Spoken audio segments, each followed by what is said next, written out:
the user here. And Charles can deploy new jokes, and Beth is not in the picture anymore. She can go and do other things like business development or write the mobile app or whatever else needs to be done in the startup. Now the code would be slightly different. So let's have a look at the code here to read the spreadsheet. Here we would, by the way, does anybody recognize what language we're writing in here? JavaScript, yeah. And this is JavaScript. Google Cloud Functions supports JavaScript. That's what we're looking at here. It also supports Python. Has anybody here programmed Node server-side JavaScript? A few? Okay. So this is sort of the Node flavor of JavaScript. Anything you can write in Node, you can deploy to Google Cloud Functions. So anyway, we're looking at the code here to read a row from the spreadsheet. So here we just need to do an authentication, and this is where one cool feature of Cloud Functions comes in, because this runs in Beth's cloud account. So no special authentication is needed to read from, no passwords or OAuth tokens or secret codes or any of that stuff is needed here. She just needs to give, in the spreadsheet, you know how in the spreadsheet, if you use Google Docs, you can say add a user or share spreadsheet? Yeah. She just needs to share the spreadsheet with that, with the account that, from her Google Cloud account. So authentication, super easy. Then we pull out just the API object. Here we actually call the API object. This is a spreadsheet ID. If you used Google Docs or Google Spreadsheets, you see that in the URL there's that long thing. That is this. She just copies, pastes this from the address bar. And she says, this, sheet 1, AA, that means read the entire, in sheet 1, read the entire column A. And then here, this is just a bit of trickery to, what you get back here, response, you get back actually a 2-dimensional array. And this line is JavaScript trickery to make a 2-dimensional array into a 1-dimensional array. So she just has an array of jokes, much like a 1-dimensional array of jokes. And here, you just pick a random index and then return that. So this is great.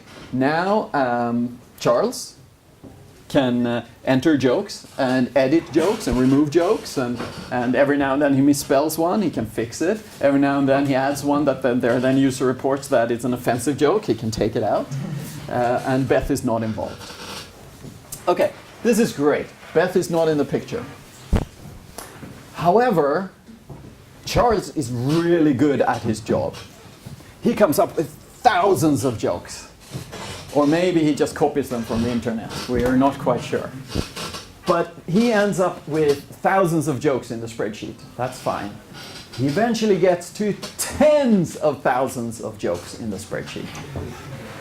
And what will we start noticing at that point, you think? It gets slower? It gets slower, exactly. Because if you remember the code here, we'll actually look at this.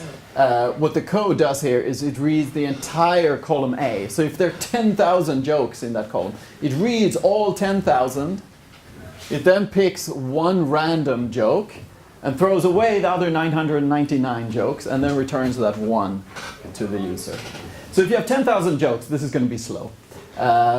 Or sometimes it's slow. So now we need to do something else. Any ideas? We have to refactor the code. We have to refactor the code, yep. I looked at the spreadsheet API. There's unfortunately not a way to read just one, you can read just one cell, but there's no easy way of knowing how many jokes there are in the spreadsheet. Any other thoughts on how to refactor? Yeah? So can we use something else that's not Google Sheets? Something else that's on Google Sheets? Yes, that's right.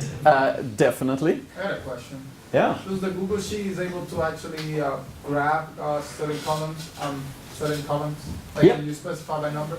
Then what you could do is a random function that actually just select a certain amount of random columns. Exactly, that was the joke back. that was my thought. Yeah, you can with Google Sheets. You can say read row 376, and you get just that one cell. The problem I ran into when doing this was there's no way to ask it how many rows are there.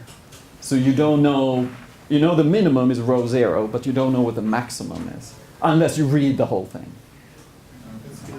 So that kind of, but it's. I was going down that same route as you were. Yeah, there was. Yeah. Move it to a database. Excellent. For the record, we have not talked before. We just think alike. So this is how we could do it. Beth, she likes SQL. She's done SQL databases before. Yeah. Hello, I'm sorry. I would like to interrupt because my idea may be simpler and maybe more like maybe not elaborated, but I have that doubt. I don't know. Yeah, please tell us. I would like to know if we can ask the person writing the spreadsheet on the first column to give us the last row on Oh, the sheet. genius! Did you hear that, everybody? Charles would put in the number of jokes in the spreadsheet. So I guess the code would first read that In place. the index that array. So, and then it would know, okay, there are 9,800 jokes. Yeah. Then pick a random number between 0 and 9,800. Wow. Very nice, very nice. I think that's round of applause. This is a very good solution. You know, I'm not a good coder, so I have to find my easy way of doing things. Yeah, that's right, that's right. That's very much in the startup, agile startup methodology. You just do whatever works. And so that would be an excellent solution. There are some advantages to moving to a database beyond just scalability as well. You can, for example, take a snapshot of an entire database at a point in time and restore from that. You can export into a read-only database. You have all these nice database tools you can do things with. So at some point, they probably want to migrate to a database. Although what you have is an excellent stopgap solution. I really like the way you think. Thank you. Maybe she just didn't come up with this excellent idea. At some point, anyway, they will move into a database. And they will probably also need to store other things. So let's put, Beth says, let's put a database in here. We'll put an export job here. So that like every hour or something like that, it will take all the data from the sheet, put it in the database. Charles can still edit the spreadsheet. He's used to the spreadsheet. He loves his spreadsheet. And then over here, we just do a call to the database. Let's look at the code for that. So this is the get joke function we're looking at. Here we do, the SQL code here is order by rand limit 1. That's just a fancy way of saying give me a random row in this table. Has anybody here worked with SQL? Many? Half? Ooh, cool, yeah. I did not know this. I did not invent this code. I looked it up on, any guesses, what website? Stack Overflow, yes. Exactly. Somebody far smarter than me wrote this. This is lightning fast. And then, because it's JavaScript, it's asynchronous, so we do promises and things like that. But anyway, in the end, we return the joke. Yeah, this is super fast. Orders of magnitude faster than reading the whole spreadsheet. All right, this is great. Beth now gets additional funding, Series B funding from the investors. They like it. They like that there, instead of 3 jokes, there are now tens of thousands of jokes. Yet it's super fast. It's always running. It doesn't go down. She doesn't need to deal with load balancers and all that infrastructure stuff. So everything is going very well. This is the architecture. Now the investors tell Beth, look, you must have some users that use the service way more. Maybe we could send marketing messages or something to them. Or then you have users who like go in only once to get a joke, and then you never see them again. Can we reactivate those users? We need to know more about the users. Okay, says Beth. she hires Daphne, a data analyst. Daphne comes to Charles with all these questions of like, who are the most active users and which are the, what are the good jokes and so on. Charles has no idea. He just has a Google spreadsheet.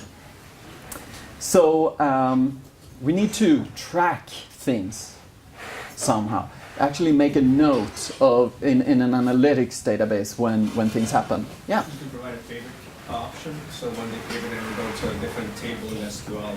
So then you'll have a rating system based on the clicks there are, so you know which jokes are best. You could have a favoriting system. Yep. So exactly, you can build out the functionality like that. Mm-hmm.